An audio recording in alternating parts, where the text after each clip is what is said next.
Bonjour et en garde, nous allons aujourd'hui parler des Chevaliers de la Table Ronde, non pas du tout, nous allons aujourd'hui parler des Trois Mousquetaires, réalisés par Martin Bourboulon, réalisateur à qui nous devons Eiffel, sorti en 2021, qui était un peu vendu comme un biopic, nous narrant à la fois la vie de Gustave Eiffel et de sa grande réalisation, à savoir la Tour Eiffel, mais le film avait choisi plutôt de se concentrer sur une relation amoureuse entre Gustave Eiffel, Romain Duris, qui interprète ici l'un des mousquetaires, et une certaine Adrienne. J'avais apprécié ce parti pris, mais il faut quand même avouer qu'il n'avait pas vraiment su trouver son public spécialement. Nous avons un point commun, même plusieurs, entre Eiffel et les Trois Mousquetaires. Le point commun qui me vient tout de suite, c'est qu'à la fin d'Eiffel, nous avions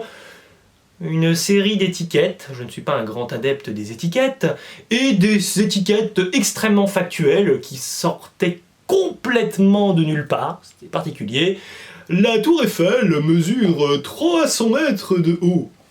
Merci. Et c'était des petites informations comme ça qui sortaient un peu du film. Bon, c'était à la fin du film, donc on peut dire que ce n'est pas préjudiciable, mais c'était pas vraiment ce qu'on recherchait à la fin du métrage. On a Wikipédia pour savoir plein d'informations sur la Tour Eiffel. Or là, le film ne traitant pas véritablement de la Tour Eiffel, c'était assez maladroit à mon sens, ces étiquettes à la fin qui te balançaient en plus des informations, c'est ça, mais d'une manière totalement gratuite, on te jetait ça à la figure, particulier. Et au début des Trois Mousquetaires, nous avons aussi une étiquette qui nous permet un petit peu de recontextualiser là où nous en sommes dans cette œuvre. Oui, l'œuvre originale étant celle d'Alexandre Dumas, le grand monsieur du 19e siècle. Mais ici, ça se passe, cette fois-ci, dans les années 1600, j'aime pas dire 1600, donc 1620. Nous sommes dans le royaume de France, le roi n'est autre que Louis XIII. Louis XIII a un premier ministre, un conseiller en qui il a confiance, mais il ne devrait pas, car ce dernier n'est pas aussi loyal et fidèle qu'il n'y paraît, même si, on va y revenir, mais il paraît pas si sympa, mine de rien, même en apparence. Passons le détail. Richelieu.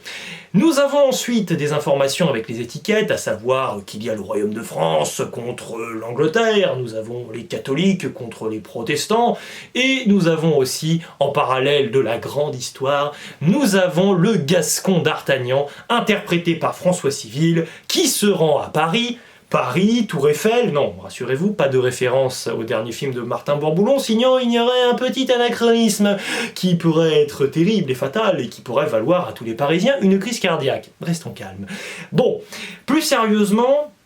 je commence avec une petite limite que j'ai avec le film concernant donc cette étiquette, c'est qu'elle essaie de nous contextualiser un petit peu l'affaire, ça me paraît pas très clair, tant au niveau religieux que politique, et j'ai même envie de préciser que si on arrive très bien à déterminer le camp des protagonistes que nous allons suivre et le camp des antagonistes, des complotistes qui préparent, qui échafaudent leur plan, on a quand même du mal à comprendre la motivation personnelle de Richelieu à vouloir renverser le roi pour visiblement obtenir lui-même une place plus favorable. Vu que le roi, interprété par un brillant Louis Garrel, formidable ici, qui a confiance en Richelieu, tu as du mal à t'imaginer comment il pourrait avoir une situation d'impact sur le royaume de France plus favorable qu'elle ne l'est actuellement. C'est vrai que là-dessus,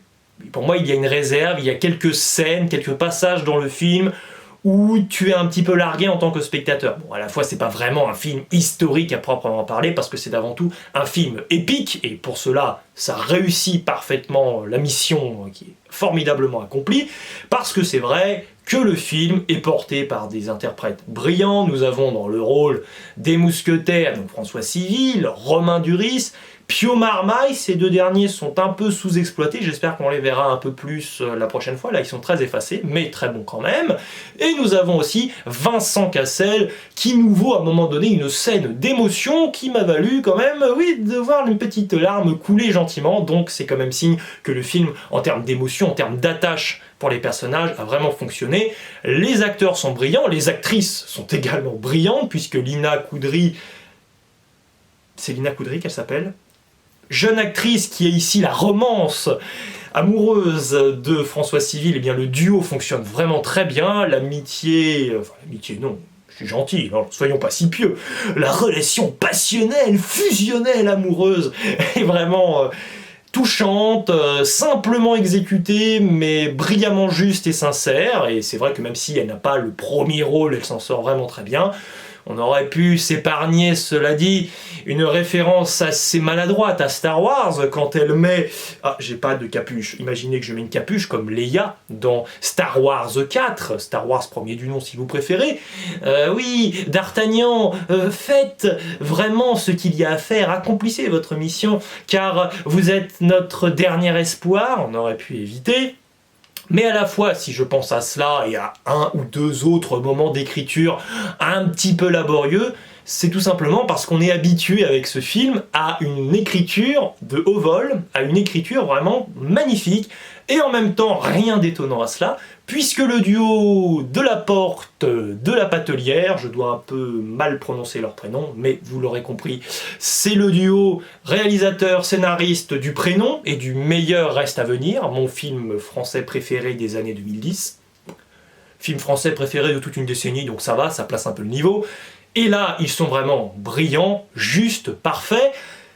Mon seul petit bémol, c'est que par moments, alors que c'est pourtant très drôle, les mousquetaires vont, c'est normal, portés par l'élan théâtral, par l'élan littéraire d'Alexandre Dumas, se lancer dans des tirades évidemment qui sonneraient faux si on n'était pas ici face à une démonstration un petit peu théâtrale avec des termes employés qui nous amusent et des petits jeux de mots ou des petites situations amusantes.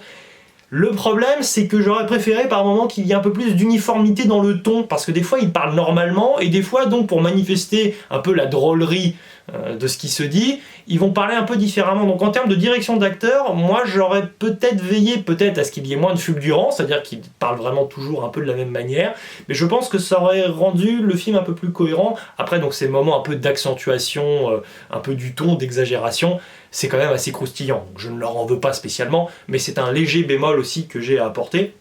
Et donc, nous avons ce sentiment vraiment de troupe qui arrive vraiment à prendre, une alchimie entre les acteurs, nous avons vraiment des moments de complicité qui fonctionnent vraiment, et nous avons aussi des moments de bagarre, et là j'ai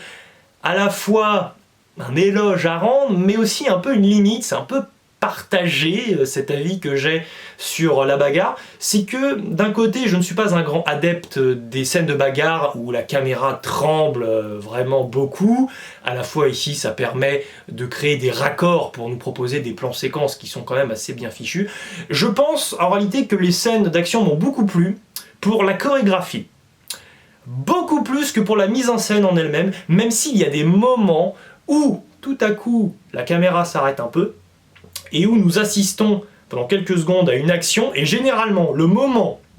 où vous avez un mousquetaire de dos et que vous avez un assaillant qui va jeter son épée comme ça, paf, vers le coin de la caméra, j'ai trouvé ce gimmick utilisé peut-être 3 ou 4 fois dans le film absolument réussi, magnifique, mais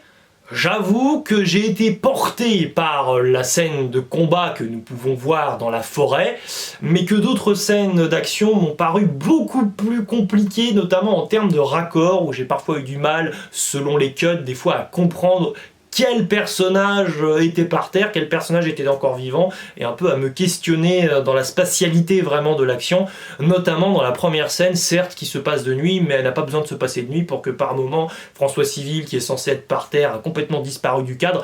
un petit peu particulier, mais globalement c'est vraiment satisfaisant. Nous avons également un petit moment savoureux pour les fans de Kaamelott, puisque nous retrouvons l'acteur qui joue Calogrenant, qu'on voit pas souvent dans les films. Le petit problème, c'est que là dans le film, on lui donne une mission capitale, et il est quand même chargé,